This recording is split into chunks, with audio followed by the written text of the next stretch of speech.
پرواہ کسے تھی؟ یہ لوگ نہ جانے کتنی زندگیاں برباد کر چکے تھے۔ شاید تمہیں معلوم نہیں کہ مجھے فضول بولنے والوں سے سخت کوفت ہوتی ہے۔ تم نے میرے 2 منٹ ضائع کیے، اب سزا تو بنتی ہے۔ شنوال کے اضطرار میں کسی طور رعایت نہ تھی۔ پہلے آدمی کا حال دیکھتا، دوسرا پسینے سے شرابور ہوا تھا۔ وہ دماغ میں تانے بانے بننے لگا۔ جھوٹ بولتا تو اپنی ساتھی کی طرح پکڑا جاتا، وہ سچ بولتا تو شاید کوئی سزا میں کمی واقع ہو جاتی۔ یہی سوچ کر وہ شنوال کے سامنے اپنی زبان کھول گیا۔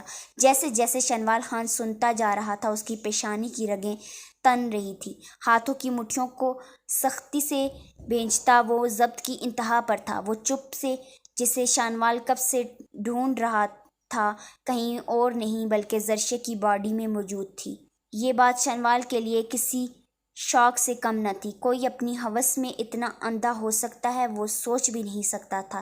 شنوال خان لمبے ڈگ بھرتا باہر کو بھاگا تھا۔ اب اسے ساری چال سمجھ آنے لگی تھی۔ دوسری طرف زرشے کے لیے دل میں موجود آخری پھانس میں نکل گئی تھی۔ اس بیچاری کو کہاں معلوم تھا کون درندہ اس کی تاک لگائے بیٹھا ہے۔ شنوال کو کسی بھی طرح زرشے کی حفاظت کرنی تھی۔ اب جو بات اسے پتہ چلی تھی، اس سے زرشے پر خطرہ مزید بڑھ گیا تھا۔ زرشے کی یہاں موجودگی کی بھی دشمنوں کو خبر ہو چکی تھی۔ شنوال نے ایک گاڑی کو مسلسل اپنی گاڑی کا پیچھا کرتے دیکھا تھا، اسی لیے وہ ان لوگوں کو چکمہ دینے کی خاطر زرشے کو اپنے ساتھ فارم ہاؤس لے آیا تھا تاکہ آگے کے پلان کو ترتیب دے سکے۔ زرشے سے دوری کا احساس ہی دل و دماغ میں بھانبڑ سے جلا رہا تھا۔ شنوال سوچ چکا تھا کہ اسے کسی بھی طرح اپنا رشتہ زرشے سے مضبوط کرنا ہوگا تاکہ وہ آگے آنے والے حالات کا مقابلہ شنوال خان کی بیوی کی طرح کرے۔ شنوال فارم ہاؤس واپس آیا تو وہ سامنے بی اماں کے ساتھ بیٹھی اپنے چہرے پر ہلکی سی مسکان سجائے باتیں کرنے میں مشغول تھی۔ شنوال کا دل کیا کہ اسے اسی طرح دیکھتا جائے۔ کیا قصور تھا اس معصوم کا جو یہ سب دیکھنے کو ملا؟ شنوال گلا کھنگارتا ان کے سامنے موجود کاؤچ پر آ بیٹھا۔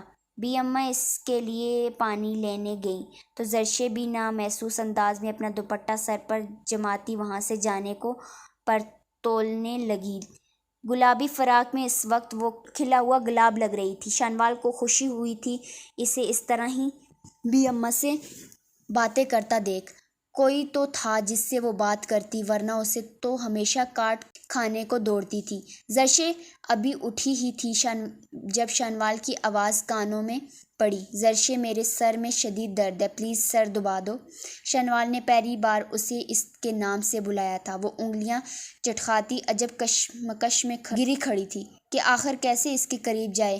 "آپ دوا لے لیں، مجھے سونا ہے۔" زرشے جی کڑا کر کے وہاں سے جانے لگی، پر شنوال کی گرفت میں اپنی کلائی کی وجہ سے ممکن نہ ہو سکا۔ شنوال نے اسے بے حد نرمی سے قریب کرتے زرشے کا مومی نازک سا گلابی ہاتھ اپنے کشادہ پیشانی پر رکھا۔ اس سے زیادہ وہ کچھ سننے کے موڈ میں نہ تھا۔ زرشے ناک منہ چڑھاتی ہولے ہولے اس کا سر دبانے لگی۔ جب بی اماں پانی لائے، شنوال نے پانی پیا اور زرشے کا ہاتھ تھام کر روم میں لے آیا۔ زرشے کو بی اماں کی موجودگی میں ایسے ہاتھ پکڑ کر لانے پر حیا سی آئی، پر اس کھڑوس سے کچھ بھی کہنا بیکار تھا۔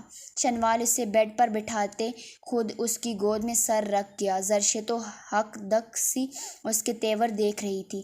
آخر شنوال خان کرنا کیا چاہ رہا ہے؟ خودی سے بے خودی تھی۔ وہ کبھی بے چینی سے اس کی ہتھیلی پر اپنا نام لکھتا تو کبھی اپنے بالوں میں اس کے ہاتھ کی دھیمی حرکت محسوس کرتا۔ وہ پاگل سا ہو رہا تھا، بے بس سا سمندر قریب ہو اور پیاسا سیراب نہ ہو سکے۔ اس کی تڑپ اس وقت کوئی شنوال خان سے پوچھتا۔ بہت اچانک شنوال خود پر جھکا گیا کہ اس کی مغرور ناک زرشے کی چھوٹی سی سرخ ناک سے مس ہونے لگی۔ زرشے پاگل ہوتی دھڑکنوں سے خود کو اس سے دور کرنے لگی، پر اپنی گردن میں حائل اس کے بازو نے ایسا نہ ہونے دیا۔ وہ شنوال اپنی نیلی آنکھوں میں خمار کی سرخی لیے لمحہ بہ لمحہ زرشے کو خود کے نزدیک کرتا جا رہا تھا۔ زرشے کی جان تو تب ہوا ہوئی جب شنوال کے لب اس کے کانپتے ہونٹوں میں مس ہوئے۔ دھڑکنوں میں تلاطم سا برپا ہوا تھا۔ یہ کس عذاب میں ڈال رہا تھا شنوال خان؟ زرشے کی بے بسی عروج پر تھی۔ وہ ساکت سی خود میں اترتی شنوال خان کی سانسوں کو محسوس کرتی آنکھیں موند گئی تھی۔ مزاحمت کرنے ہی کب دیتا تھا وہ دشمن جہاں ایسے دوا آزمانا اس کی پرانی عادت تھی۔